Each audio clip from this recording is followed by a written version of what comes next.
রাসূল সাল্লাল্লাহু আলাইহি ওয়াসাল্লাম বলেছেন, কোরআনের একটা হরফ যদি কেউ পাঠ করে, কয়টা হরফ? একটি হরফ। আলিফ লাম মিম। আলিফ একটি হরফ, লাম একটি হরফ, আর মিম একটি হরফ। তিনটা হরফ। কয়টি হরফ? এই প্রত্যেকটি হরফের বিনিময়ে আল্লাহ সুবহানাহু ওয়া তাআলা 10টি করে নেকি দেন। সুবহানাল্লাহ। 10টি নেকি কি মনে করছেন? 10টি সওয়াব। আরো সহজ ভাষায় বলি, আখিরাতের টাকা। আখিরাতের টাকা, দুনিয়ার টাকা বুঝেন না? দুনিয়াতে চলতে গেলে দুনিয়ার টাকার প্রয়োজন হয়। টাকার হিসাব তো সবাই বুঝি, তাই না? তা আখিরাতেরও টাকা আছে। আখিরাতের কি আছে? টাকা। আর সেটা হলো নেক আমল বা সওয়াব। নেক আমল বা সওয়াব। তাহলে একটা হরফ পাঠ করলে কত নেকি হয়? 10 নেকি হয়। তিনটা হরফে কত হবে? 30 নেকি। আর যদি আমরা 1 পৃষ্ঠা করি বা 2 পৃষ্ঠা করি বা শেখার চেষ্টা করি, তাহলে শত শত হাজার হাজার সওয়াব। সুবহানাল্লাহ। তাহলে সওয়াব অর্জন করার জন্য, সওয়াব লাভের জন্য আল্লাহ তাআলা সহজ পদ্ধতি দিয়েছে।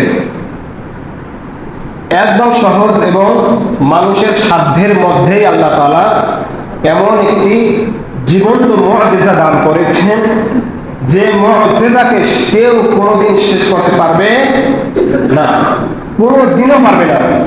কোন ধরনের পরিবর্তন রদবদল বিবর্তন কোরআনের কেউ করতে পারবে না। এটা কিয়ামত পর্যন্ত আল্লাহ তাআলা এটা রাখবেন ইনশাআল্লাহ।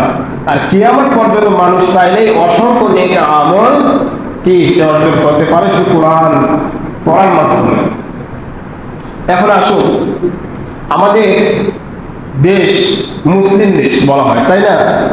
প্রায় 90% মুসলমান।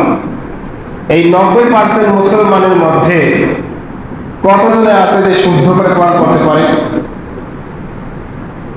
একটু বিষয় বিবেচনা করেন, ভাবেন। হ্যাঁ, কোরআন শুদ্ধ করে একদম মানুষ পড়তে পারেই না বলতে চলে। কোরআনের প্রতি এত অবহেলা, আর শয়তান সবচেয়ে বেশি বাধা দেয় কোরআন শিক্ষার ক্ষেত্রে। যখনই আপনি কোরআন নিয়ে বসবেন, কোরআনের দার্সে কোরআনের ক্লাসে বসবেন, তখন শয়তান সবচেয়ে বেশি বাধা দেবে। কারণ শয়তান ভালো করে জানে যে কোরআন যদি পড়ে আর যদি হাদিস শেখে তাহলে তো সব শেষ, এর ঠেকানো যাবে না। একটা মূর্খ মানুষকে খুব সহজেই শয়তান কি ধোঁকা দিতে পারে, কিন্তু একজন আলেমকে যে কোরআন সম্পর্কে জানে, হাদিস সম্পর্কে জানে, অনেক কিছু বোঝে, তার সহজে শয়তান কি করতে পারে না, ধোঁকা দিতে পারে।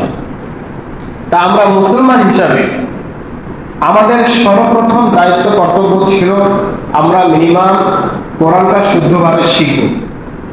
যদি নাও পারি কমপক্ষে চেষ্টা করবো যাতে আল্লাহ সুবহানাহু ওয়া তাআলা আমাদেরকে জিজ্ঞাসা করার সাথে সাথে কমপক্ষে এটা বলতে পারি, হে আল্লাহ, কোরআন তো শিক্ষা হয় নাই, আমার পিতামাতা তো শিক্ষা দেননি, আমিও শিক্ষা করতে পারিনি, কিন্তু যখন বুঝতে পেরেছি যে কোরআনের জ্ঞান লাগবেই, কোরআন শুদ্ধ করে পড়া ছাড়া নামাজ পড়া যায় না, কোরআন ছাড়া কোনো কিছুই চলে না, তখন আমি চেষ্টা করেছি, শেষ বলেছি। তাহলে আল্লাহ তাআলা আপনার চেষ্টা দেখে হয়তো কি আল্লাহ তাআলা আপনার গুনাহগুলো মাফ করে দেবেন ইনশাআল্লাহ।